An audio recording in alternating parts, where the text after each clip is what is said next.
Those of you who are still in this room are the chosen ones. You get to hear some of the most exciting news that is going to be made at Davos this week. We are thrilled to be with you. My name is Tamika Tilleman. I am the Executive Director of the Digital Impact and Governance Initiative at New America. I also have the great privilege to chair the board of the GBBC. We have here, if you were to do kind of the global draft of people who can change the world, these are your first round picks, these four individuals right here. So this is a staggering array of talent that we have brought together today, and it's for a very good reason. We have something really exciting to talk about. We're going to get there in just a moment. We're going to talk through the Prosperity Collaborative and the work that our organizations, or at least some of our organizations, are going to be engaged in to transform the way public finance works in the world. But before we get there, it's going to be crowded, but I want us all to hop into the hot tub time machine. And I want Jeff to take us back 1 year when we were gathered at Blockchain Central in Davos, and we started a conversation. Jeff, introduce yourself as you do, although you need no introduction, and tell us a little bit about how we got here. Oh, Tamika, what a start. I'm Jeff Saviano. I lead innovation for our global tax practice at EY, a professional service firm, also a fellow in the Connection Science Lab with Sandy at MIT. And Tamika, you're absolutely right. The idea for this session really began with, we had a session last year in Davos for my first time, and had the honor of, Tamika, meeting you and our friend Dante Disparte in the room as well, and the early germination of ideas around taxes and advanced technology. You all came to Davos to talk about taxes, I assume, right? This is the opportunity to do that. Last year, as many of you will recall, there was, Sheila's here, so I'm trying to pick the right noun. Is a kerfluffle an appropriate term of art? A kerfluffle at Davos, it is a technical term, around tax and around the importance of tax, or rather the relatively low importance that it seemed to occupy as a solution for global challenges. And we have seen that dynamic shift over the last year pretty radically in terms of where the global conversation is headed on this topic. And there are some fundamental issues of fairness, there are some fundamental issues of equity that come into play as we raise these subjects. Sandy, you spend a lot of time thinking about these challenges. Introduce yourself briefly for the group and tell us a little bit about how you and the team at MIT approach these questions around tax and public finance. Okay, so just to put it in context, you hear things like it's going to take $350 billion a year to achieve the Sustainable Development Goals, but yet there's something like $1 trillion a year in tax that isn't collected. Well, gee, that's sort of interesting, right? But tax, it's like, oh, the governments are going to take the money from us. So we look at that sort of notion at MIT as a whole ecosystem. So for instance, in the United States, you have earned income tax credits. It provides $1,000 a month to people that don't make a lot of money. It uses exactly the same mechanism that you use to pay tax. Same computers, same representations, things like that. It's about the giving and the taking. And the questions then are, is it fair? Is it effective? Is it doing what it's supposed to do? And so what we've been doing is building systems that are secure, that give people control over their data. They're not invasive. It's not Big Brother. And that's why we've been involved in things like the system, the European and American privacy law.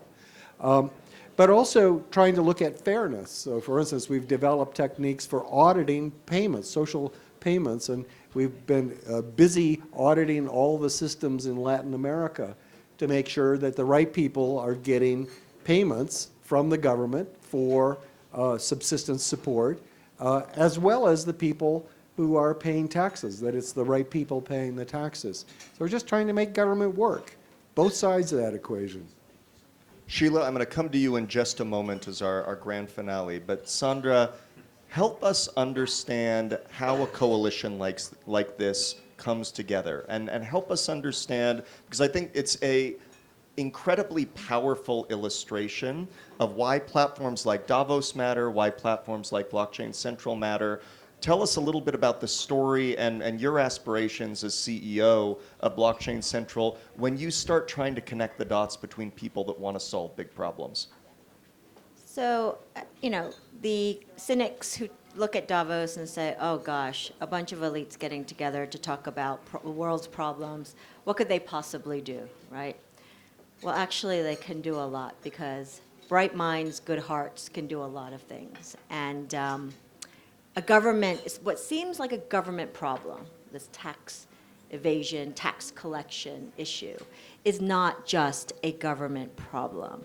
It is actually a collective societal problem, which means how do we take limited resources and how do we then collect a piece of those limited resources in a fair manner that Sandy mentioned, and then distribute that in a proper way. So the collection piece is a problem, and then the distribution piece is a different problem. We need to work together. I do not buy the argument that it's just government's fault and only government needs to deal with this. And technology can help partway to solve that. I think the old maxim of the internet holds true. These challenges are too important to be left to government alone. We all need to have a stake in these solutions. Thinking back last year, Dante and I were two freelancers trying to solve challenges in the world when we buttonholed Jeff. Sheila, you were the brand new head of blockchain at the World Economic Forum at that time. Your portfolio has since expanded to points where I can barely keep track of it. Data governance and everything else now falls under your purview. Tell us a little bit about what you're seeing as you develop pilot projects in Colombia around public finance. What is the potential of blockchain and related frontier technologies to help institutions that have become pretty broken and calcified over the last few decades, generations, do their jobs a little bit better and catch up with the rest of the 21st century? Well, I'll say I thank you, Tamika, for that. I do find it a bit ironic that when you hear about Bitcoin, oftentimes, even today, however many years later, you still get this illegal activity, illicit actors, kind of thing that follows along with that. And what I find ironic about that is that I actually think this technology, and part of what we're doing in Colombia, and I'll get to this, is proving it actually can be a method for capturing off-book income, an off-book exchange, right? So one of the biggest problems in Colombia is corruption. And it's not just a black money problem, it's actually cartel-led behavior that's monopolizing government contracts. And this is a very common problem. I don't mean to isolate Colombia, it just happens to be the partner with us on this project. It's all over the world, right? And we know India took dramatic action to try to limit the flow of black money in its borders. And other countries are tackling this as well. And when you make this, use the technology, blockchain or distributed ledger, to actually surface some of these transactions to ensure that certain kinds of capture, for example, of government contracts, is done in a transparent manner, it's not to say, and I think it's important to know, it's not that you are eliminating the penchant for corrupt behavior. You're not necessarily eliminating the opportunity for corrupt behavior. But what you're doing is enabling the opportunity to provide accountability when that behavior occurs in a more rapid and sustainable manner. And that is what our pilot is about. So in a nutshell, what we're doing with the Inter-American Development Bank and the government of Colombia, and we're piloting this in Medellin, in the city of Medellin, is we are moving the entire public procurement process from bid onward onto a blockchain-backed system that's being built by local Colombian engineers. So we're trying to very much leave no trace in the sense that we're trying to build the ecosystem of developers in the country. So when we do wind up exiting, we're not leaving a vacuum. That's very important to us everywhere we go. But what we're doing is we're experimenting, and we're saying, is it the case that if we couple a new blockchain-backed system that would enable transparent collection of this information and recording of this information with a civic engagement policy that educates citizen journalists and other civil society about what they're seeing, like, to make sense of the information that's being captured through this model, would that actually disincentivize corrupt actions or maybe we'll see, would it actually enable a more rapid indicator that corrupt behavior existed that could then lead to prescribed methods of accountability and redress for citizens in that country? Could be a success, could be a failure. Either way, we'll publish the results. We think it's very important to be public about both those things. We're excited about it. Well, with that as backdrop, Jeff, for the last year, I've had the great privilege of taking part in a long-running conversation with you, with Sandy, with Dante, with a number of others about public finance and tax and how these tools can reshape that landscape. And that conversation has run from Davos through Washington, D.C. to MIT, and now has flowed into something we're calling the Prosperity Collaborative. And I want you to tell us a little bit about what the Prosperity Collaborative is. For most folks in this room, it's the first time they've ever heard that term. Why is this something that matters? Why is this something that's going to help bring solutions to these challenges? Thank you. I'm so happy to, and it really did. I just want to emphasize that it did. It started here. It started with a conversation in Davos. We had a hypothesis. Hypothesis was that these advanced technologies, innovation in data systems and artificial intelligence and blockchain could solve some intense tax problems in the world. So, it's fun to debate it, right? We all, as we run around these streets and try not to fall, it's nice that we've had great discussions and debate about our own hypothesis. We've been moving down the path, as others have, to prove it. And there's enough examples now in countries like Kenya. They use the very basics of a data analytics system to find anomalies in data, and they discovered tens of millions of dollars of unpaid taxes. We worked with an East Asia Pacific nation and found over 20,000 tax evasion cases. Sandy said it best. Countries just don't have enough tax revenue to meet their basic needs. 39 out of the poorest 75 countries in the world can't even meet their basic needs. They don't have enough revenue. We can talk about shifting expenditures to fund the SDGs, or we can focus on let's raise revenue, let's increase compliance from people who should be paying taxes. And that's one of the focus of this Prosperity Collaborative. Well, we've seen fascinating data come out of the IMF showing that when a country's tax revenues fall too low as a percentage of GDP, it actually hurts economic growth. It undercuts economic It's growth. about 15% is what IMF would call is that benchmark. And so they're also saying if you were to raise taxes by just about 5% of GDP, incredible the progress you can make towards the SDGs. As part of this, the Prosperity Collaborative, we have been collaborating, EY and the World Bank, MIT, New America, and another organization called Boston Global Forum. 1988 U.S. presidential candidate Michael Dukakis has become an artificial intelligence guy. He's really focused on it.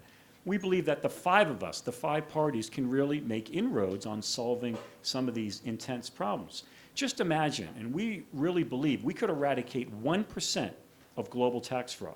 That may seem like that's insignificant.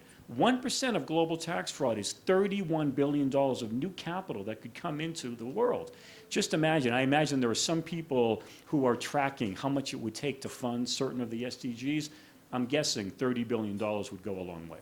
It certainly is a big step in the right direction. And Sandy and Sandra, both of you spend a lot of time looking at how these technologies impact the global South. And again, here geographically and otherwise, we're a long way from those geographies.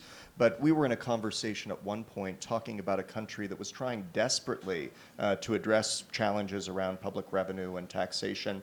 And the solution they came up with was to just send a form letter to all of the richest people in the country, because they didn't have better data available to figure out who was actually paying their taxes and who wasn't. So that was the mechanism they decided to utilize, and if you responded to the form letter, then they assumed that you were a good actor and they weren't going to hassle you. If you didn't respond to the form letter, then they chased you down and would visit you in the middle of the night and perform an audit. Yeah, but these are not the right solutions to address this challenge in a perfect world.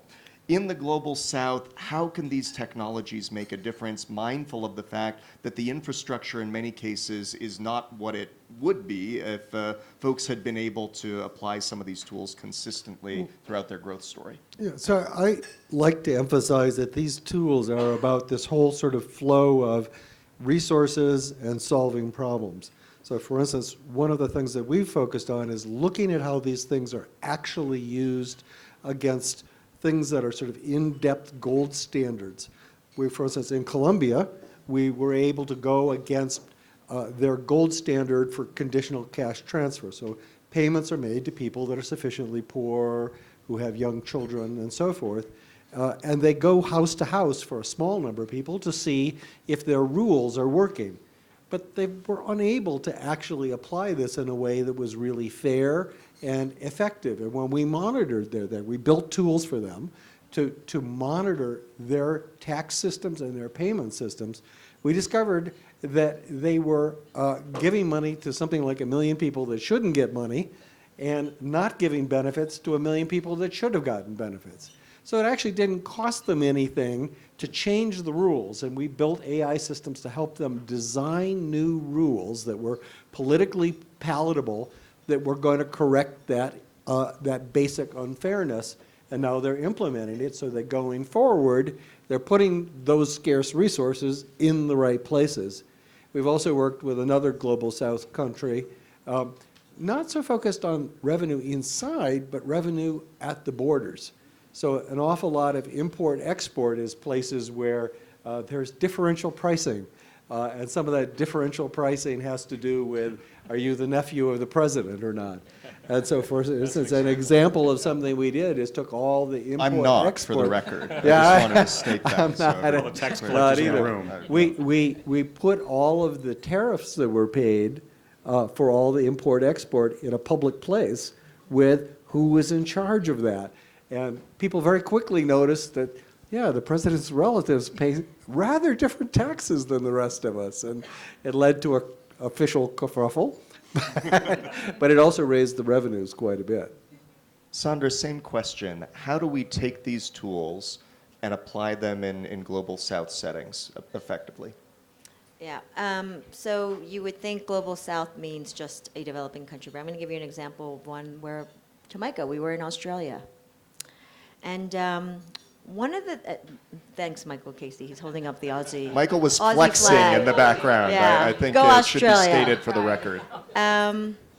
Here's another spin on this problem. It's not just about tax collection, it's not just about tax allocation, but it's also about the relationship between the citizen and the government, and there being a perception gap on where things are being spent, because often the clarity and transparency around where the tax money is going is not as clean or as obvious as it should be. So I'll give you one example. So we were in Canberra, and we had a couple of the government officials tell us that for whatever reason, and maybe it's true in most countries, Aussies think that 5% plus goes out. Their taxpayer money goes to foreign aid and to countries where they don't understand why is this foreign aid going there, and they see no further transparency trail of where that money is going, so obviously they're skeptical. Here's the reality.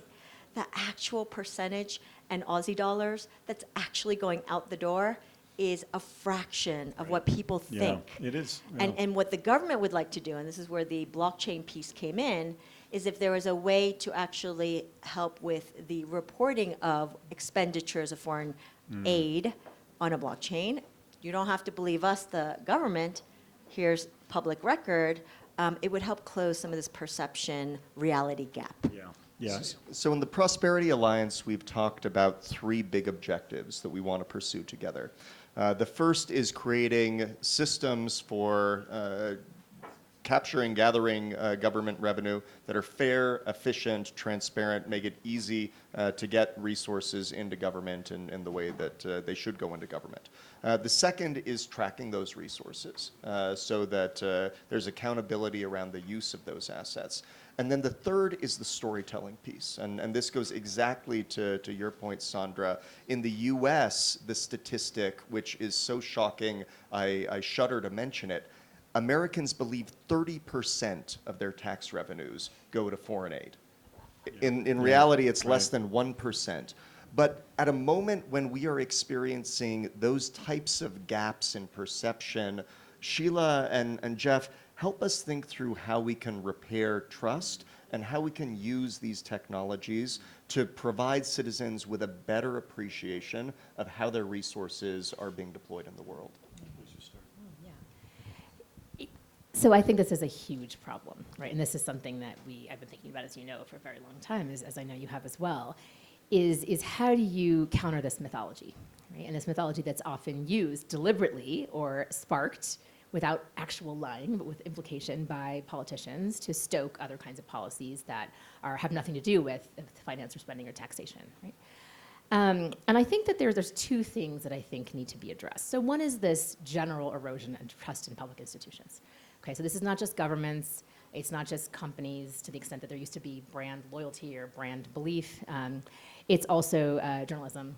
You know, it's kind of anything that we used to outsource our faith to. We now have a problem doing that as the average citizen. So how do we indicate to the average person that there is a new mechanism that does not rely on an authority figure to provide that trust or verification?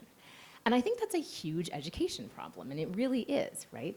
Because there's still this idea that you have to understand cryptography, to understand blockchain, to understand trust, which is completely, as we all know in this room, completely fallacious.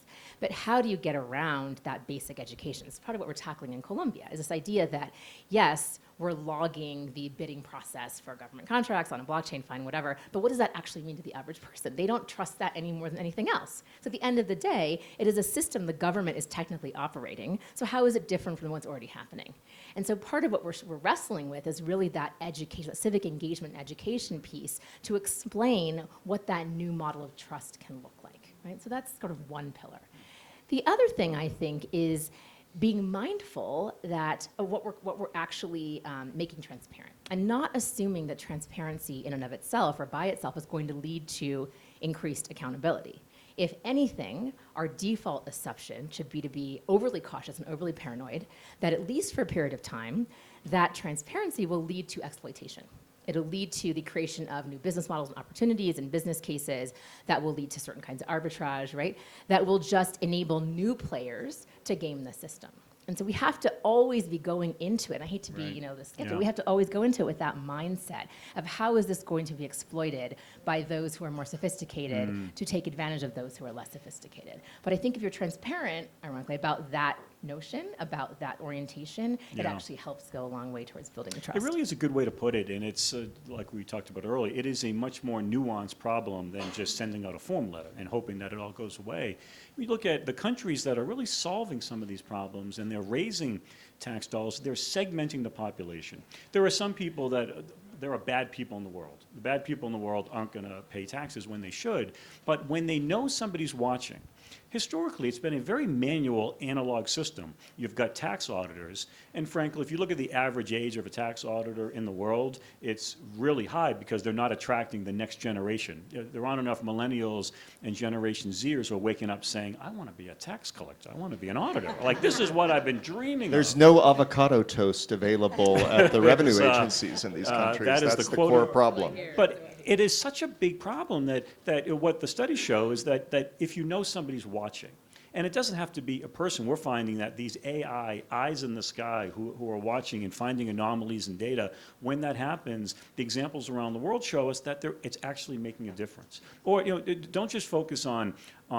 detecting fraud, but actually using targeted communications to remind people of their obligation. And in countries like Australia, they're actually proving to be effective. Tell people that find people in certain populations and remind them of their tax obligation, and you will increase 17% higher taxes. So there's lots of opportunities to raise taxes than just saying, you're bad, you have to pay them.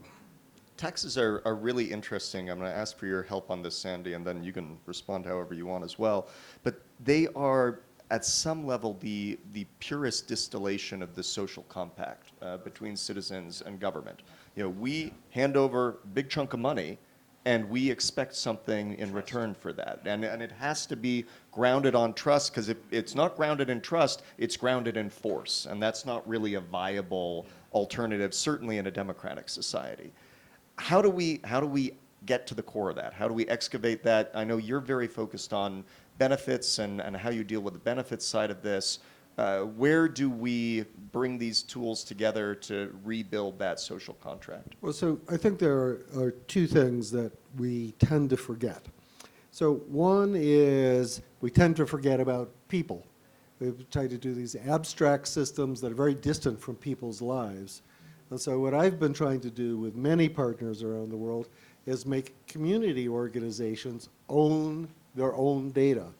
So in almost every country, you can have a community organization that holds data for you.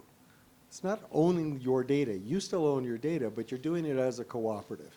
In the US, it's credit unions. In Germany, it's labor unions. In other countries, that has different sort of names. But the point is if you can get a good fraction of the people in a community to have possession of their data, then they can use AI and these things to find out, are they getting the health benefits? Are people fixing the roads? Are the kids coming out okay? Is the police force acting up? And they can go and push back. It's a political thing, but they're pushing back with data. And that's a really powerful thing. I was just talking to the prime minister of a small country, and he got this big smile on his face when we were talking, because he needs that action to correct government, right? And so involving people is one thing. The other thing that we're doing is trying to take this type of idea and actually write that into the social contract. When we think about social contract, we typically, taxes are sort of like the paying that you pay, but actually, it's more than just that payment. It's this whole sort of ecology of data and AI and services and activities that support society. Everybody supports society, everybody gets something back. That's a social contract. And so what we're trying to do is actually write down that social contract and get people to think about government that way, as something that's not just taking from you and occasionally they show up with guns. It's actually a much more back to the, that sort of Lockean notion, but now including these new things. And the nice thing is we have the support of a thing called the Club of Madrid. Do people know what that is? I had no They're idea. awesome. Yeah. It's everybody who is a premier or president of a democratic country when they retire, you know what happens to them? They join this club. There's 130 of them. It's the social network to die for, okay? But with them, that we're going to put forward a new version of the social contract that includes these sort of concepts at the UN this summer. So Sandra, you spend a lot of time engaging governments. We know that the ex-presidents are all in favor of this, based on what Sandy just told us. Are current governments in favor of this? Or is there an openness to use these tools? I actually don't think the government side, because if you tell them you're going to get more revenue, I don't think you're going to have too many governments say, no, I don't want more money, right? Okay. So let's put that aside for a second and put it in a bucket over here. What Sandy just said about mindset shift and this being a collective good, I think that's the critical piece, which is we all think about taxes as if it's some sort of punishment on each one of our lives. But if I thought that my money was going towards the community in a way that helps those who need it most, or Right, where the roads are getting fixed, or the hospitals are in good shape, and the Yeah. schools are in good shape, I think most people, not all, there's still some bad actors out there who will cheat. I think most people would think very differently. I think we need that mindset shift Yeah. about taxes not being this evil, Yeah. horrible punishment, but rather it is about our collective good here and taking care of each other as a community. And I don't have a silver bullet answer to how we get there, but this whole notion of the blockchain community around 360-degree economy and the virtuous circle and everyone participating and having ownership and accountability, it starts there. Yeah, it does start there, and people generally feel better about paying fees to government. If you get charged a fee to put your boat into the lake, and it costs you $50, they ask you how you feel about it. Well, there was a quid pro quo. I got something back for that. I put my boat in the lake, and there was a service they provide. I can go boat around the lake, and that feels works. fair. I think It fair feels- is a really key thing It here. feels And it's fair. direct, That's it's right. direct. But when you're paying X dollars as an income tax and there's an abyss and you feel like it's going into a hole and you don't know where it's going, what we're so excited about in this collaboration, and really chose the word prosperity carefully, because we think that this work, as countries start to raise more taxes, and not just taking one expenditure and moving it someplace else to say we're funding the SDGs. We're actually talking about raising tax dollars and what that could do to nations. And then, what Tamika, Frank, learned from you especially is you've got to tell the story in the right way. How do you tell the citizens that we raise more money and this is what you got from it? You got these infrastructure benefits, you got other social benefits. And I think that is a critical component when this will start to proliferate, when citizens see they got something back from it. So I have a question. How are you thinking about expatriation and repatriation? Right. So little known fact, in my very early career, I was a tax lawyer, and I did tax M&A. Yeah, The so good I'm part of very your familiar. career. Yeah, exactly. Yeah, the you're best one of part, us. the proudest part of my Yeah. career, indeed. Yeah. So I spent a lot of time That's thinking about, great. in mergers and acquisitions, how you That's actually love it. shift the Where are the my business liability from country cards? to country via treaties. Right. LinkedIn will verify. So how are you thinking about that? Because a big part of the problem, or from one perspective, the problem is not so much that taxes aren't being paid; they're being paid in a different jurisdiction at a lower rate. Right, and that is all done legally. It's not. There's nothing illegal about that. It's just a decision that maybe a company is making that has significant benefits, significant problems, Yeah. or consequences. So long as we're beating up on Jeff with hard questions, I want to add one more It was to almost- this, yeah. which is that Sandra brought up the concept of digital public goods, which is something we talked about a little bit yesterday. Historically, if I'm a government and I've got a lot of money and I want to solve this problem, I can go to EY. EY will build me a lovely but candidly rather pricey system that is going to help address some of these challenges. That is specifically not what we're talking about in this Yeah, case. And, that's and right, yeah. Deal with both of those for us, if you I will, yeah. Can You I wanna ask start? something? So Poor Jeff. We're going to have to start a list. I'm sorry. I'm gonna. We're just sort of piling jump in. on. But I think what Yeah, you it's said getting a little late. is really a very key thing, and again, it has to do with this social contract. The social contract, the tax systems, the government systems were developed before we had digital anything. And so when you bought something, you bought it from somebody who was right nearby, and they paid some taxes, and they helped pay for the school, and you could sort of see. And now, you buy something, and people in Seattle make money. The people in Seattle don't like it when I bring that up, but they are. And the schools locally don't get paid for. And so this notion of the virtuous circle, the social contract, is broken by a lot of modern methods of doing commerce. And what you just talked about with different tax regimes is another example of being unfair. And I think that mindset needs to be brought back to tax and payments, that you have to pay for the kids getting educated. You That's right, have to yeah. pay for that. Yeah. It doesn't matter where you live. It doesn't matter. You can't cheat the system. Everybody has to get paid for. And if we begin thinking of it that way, that really changes a lot of that stuff, right? If Yeah. that's the principle that Yeah. everybody buys into. Yeah, it does change it. And people taxpayers, whether they're corporate taxpayers or individuals, what do we all want about taxes? We want certainty. We just want to know, how much do I owe and what jurisdiction do I owe it? And that's what we find is the vast majority. Sure, there are bad actors in the world, but the vast majority of taxpayers just want to know, how much do I need to pay and where do I need to pay it and when do I pay it? I was really encouraged. Our first session we did on campus, Sandy, at MIT, we had a representative from the Russian Tax Authority that built a rather simple app. And the app was to make it easier for taxpayers to file. So they knew exactly, because what do? We log into an app to do everything in the world. Why not pay your taxes through an app? And they claim that they're collecting tremendous amount of money through that. So that's one point, is that simple technology changes can make it easier, can raise what we call tax morale, which is, well, I want to feel better about paying taxes. That's one point. The other point is we're very, very focused on evasion. Evasion is illegal. There's no question about that. People steal Social Security numbers, Sandy. Somebody steals your Social Security number and they file a bogus refund request. That's against the law everywhere.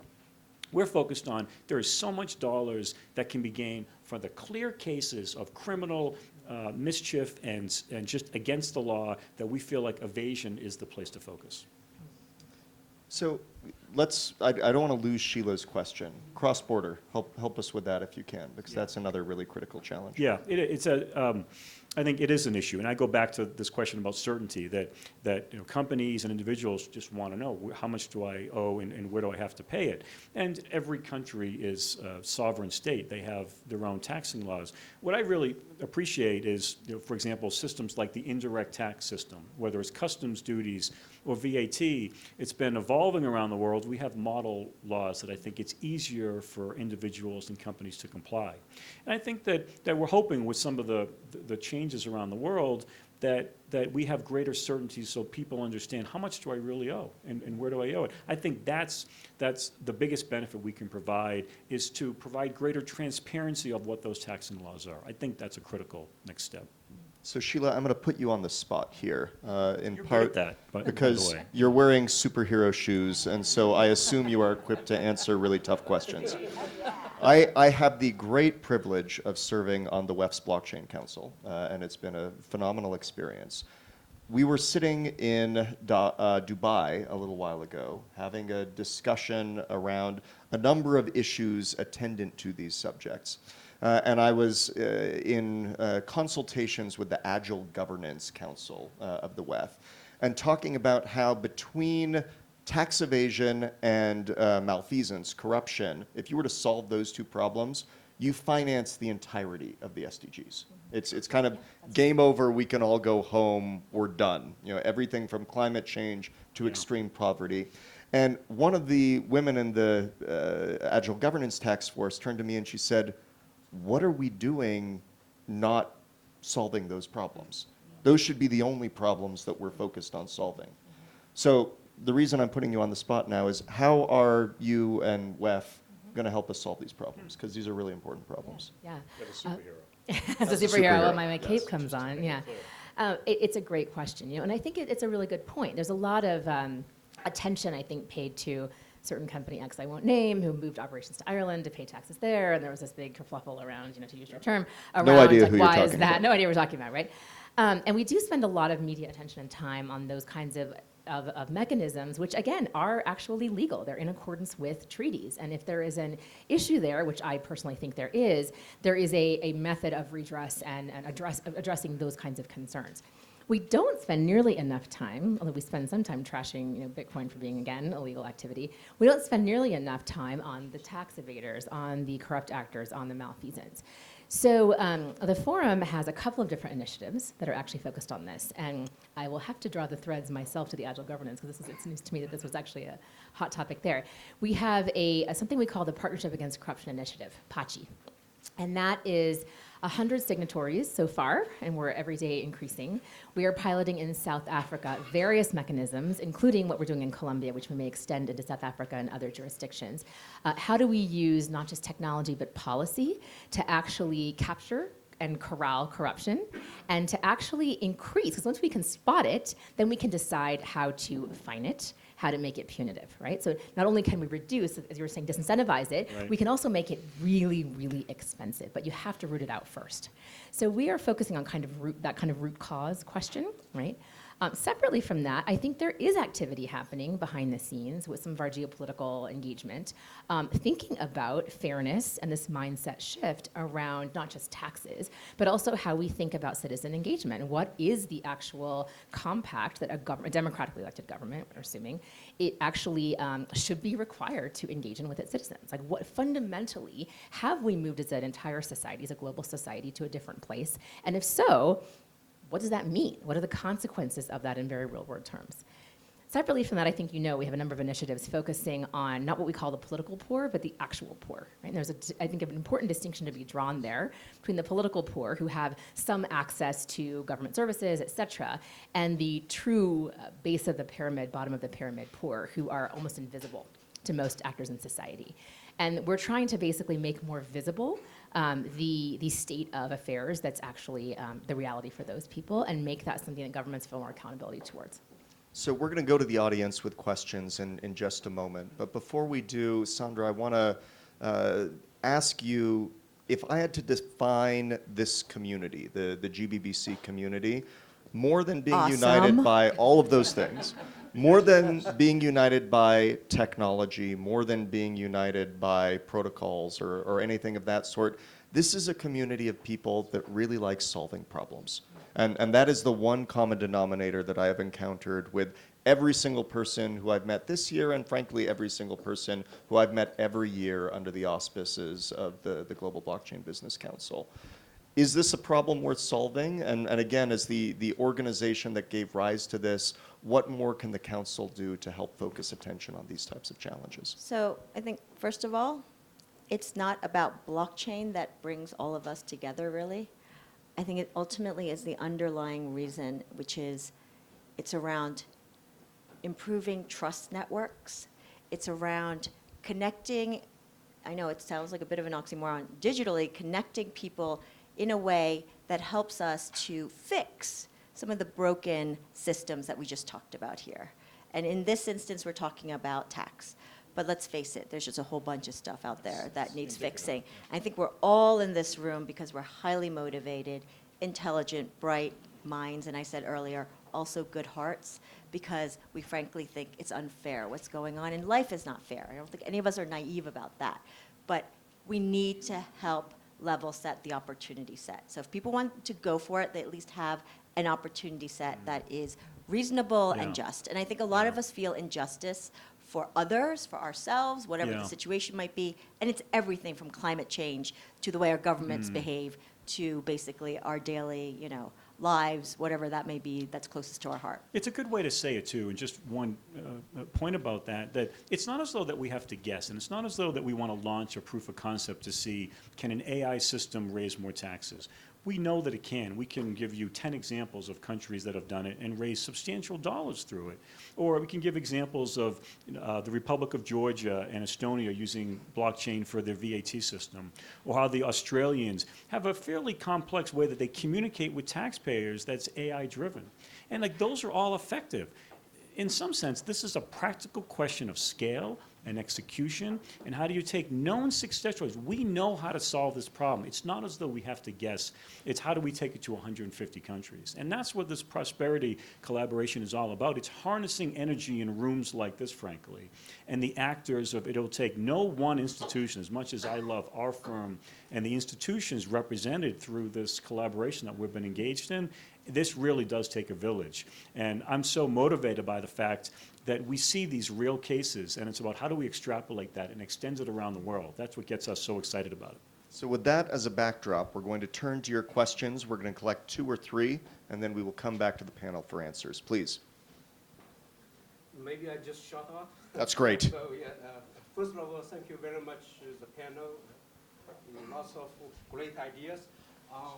Okay. Cool. Right. So the tax code in U.S. is most complex in the world. So it's really hard to learn. We are keenly aware of that. Right. Trust me. It's about tax code sections. Right. Yeah. I'm so excited. Including the corporate tax and the personal tax. It's just so complicated. And we have to file tax return every year. That's why we need to file the tax return. I think if everything is on the ledge in the future, maybe it's still long away from now, right? But if everything's on the ledge, or the corporate kind of accounting is currently is double entry accounting. People talking about the triple entry accounting. You double entry credit debit, and then you have the record on the DLT, right? So it's kind of triple entry. If this is really happening, then you don't need to file tax return. It's a tax automatically returned to you, right? You don't need to file it. I love this question. How far away we are from here? We're going to cite All some right, code love sections. this question. This is a good one. Next question. Any other questions, please? Excuse me. I'm going to double up here. Thank you. Go back to my spot. We may page Sophia or somebody to help us run by. Actually, we're talking about trust, and Sandra was talking about trust. It seems like a very important word. And we're talking about trust, having people trusting to paying tax.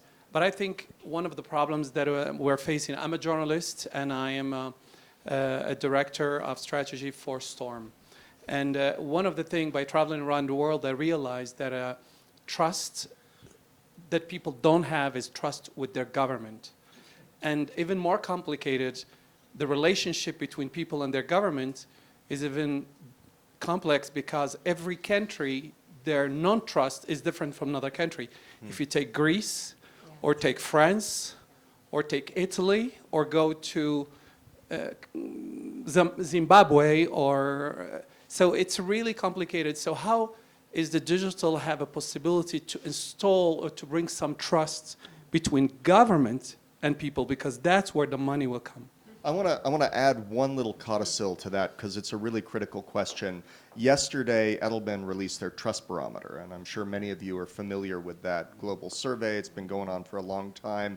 What they found this year was unprecedented, which is that there is a decoupling of elite trust in institutions and public trust in institutions in a whole bunch of countries. And they've never seen this, to your point about the types of mistrust being different in different settings and contexts. They've never seen this level of disparity before, this divorce between public trust in institutions, or the lack of public trust in institutions, and elites who are much more comfortable and confident that they're going to get what they need from institutions. So these are two really fundamental, important questions. Why do we need to file taxes at all if we can get our ledgers to a point? Are you asking me that question? I am You're asking you that question because you know the answers. Yes. Yeah. And then, more broadly, how do we repair this rupture, this much deeper fissure that's emerged between citizens and the state? Yeah, okay, can I start? Please. Great, okay, love the question about simplification. In some countries, you pay taxes on a postcard. It is the size of a postcard. Some countries, they tell you how much tax you pay, you have to confirm it. In the US, if you own property, you own real estate, the government tells you this is your property taxes and you could dispute it and you could pay it. The world is going in that direction.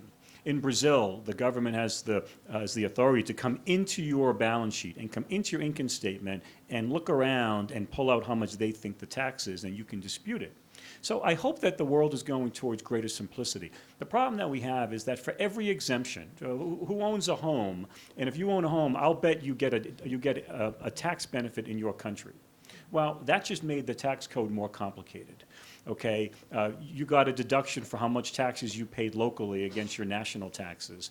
And every exemption has a group behind it that was fighting for it. That's the political answer, focus on it. The second question about trust is really when you unpack some of the issues that we talked about today on the panel. Number one, taxpayers want to know that their tax dollars are going someplace that matter. And that's important, and so there's a communication and a storytelling behind it. And there's also an issue around ensuring that the public officials are not corrupt as well. And that's something we haven't really talked about, but tax morale goes way down when they think that there's corruption within the government itself. And we're finding that these AI and other systems can help with that as well. One quick addition to your very good question. I have a friend in an East Asian country. They did an addition on their home. After they finished the addition, they got a notification, an electronic notification from the tax authority. It said, hey, we see that you've done an addition successfully. Congratulations. We understand that this is new square footage of your home. We have changed your assessment accordingly. We're going to automatically deduct the additional funds from your account. You're welcome to dispute this, and you have 45 days to dispute this. Yeah. Or if not, don't worry about it, and everything else will be taken care of automatically. So we're seeing seeing the an element of early this today. stages of these really amazing solutions that would have seemed like sci-fi stuff that you would have had to wear superhero shoes to take advantage of a couple of years ago. But now it is starting to come online. If you don't mind, I share one story. Please, yeah. It's happening by a company. Everyone knows the WeChat created the Tencent, right?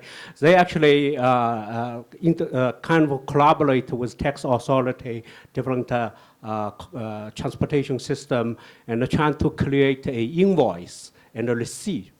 This on the ledge. So it was so successful, it reduced the fake invoice 35%.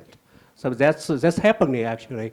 But in terms of the personal tax or corporate tax, I think we're still far away, especially in the US.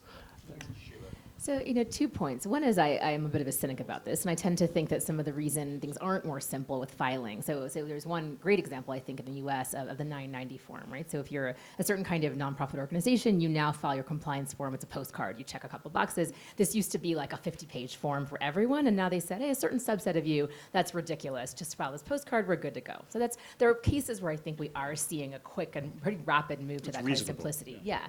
But I think that a lot of this is deliberate obfuscation, right? So a lot of political, it's creating incentives for certain kinds of behavior. It's motivating certain kinds of behavior.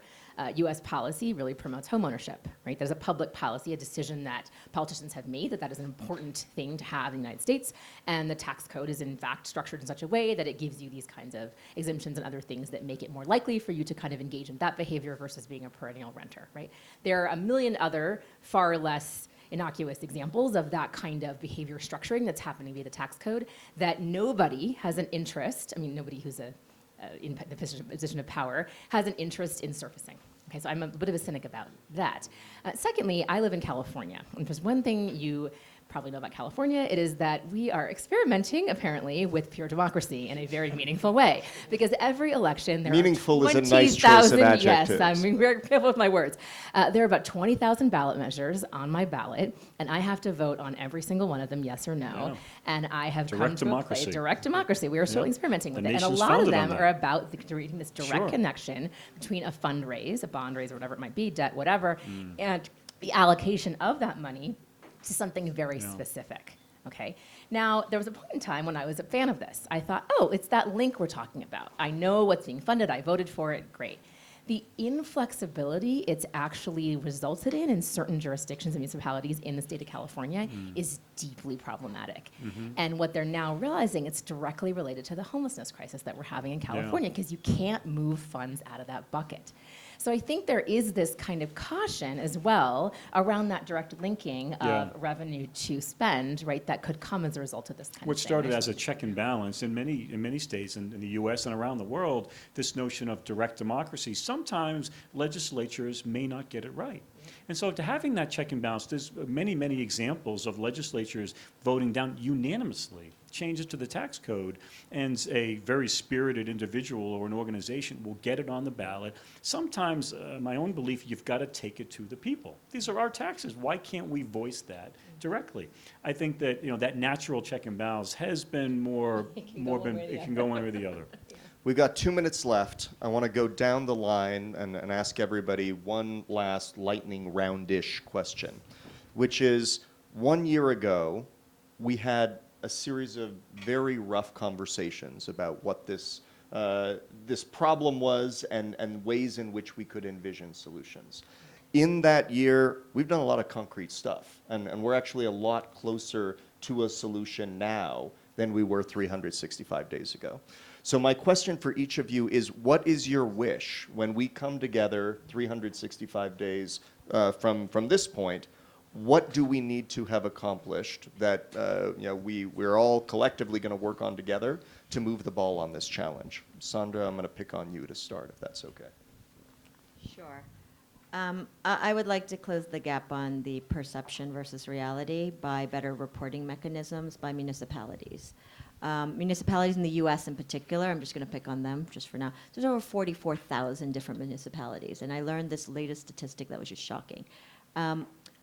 Takes about 9 months for any one of them to report the other year-end report. So 9 months later, they report what was the year before. So they're constantly on this laggard timetable when it comes to transparency. There's got to be a way for us to report in more real time. And the reason why I say this is important because it's actually a less controversial piece of the greater piece that we're going into. However, what you guys have been working on as a consortia form, I think that is something we could work on. And GBC is also very dedicated to help in any way possible to help progress the project. But that's my own personal. The reporting piece for me is a key. Oh, sorry. So changing the mindset that this is part of being fair globally, the social contract, that's clearly something that we need to start. I'm actually a big fan of local action, local face-to-face community action.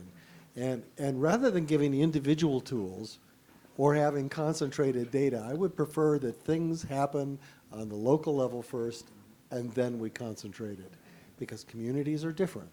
And unless people can see for themselves what's coming and what's going and what's happening and talk with each other, we will continue to have almost no trust. It needs to be something where you can look people in the face and say, are we really wanting to do that? And have a discussion about it.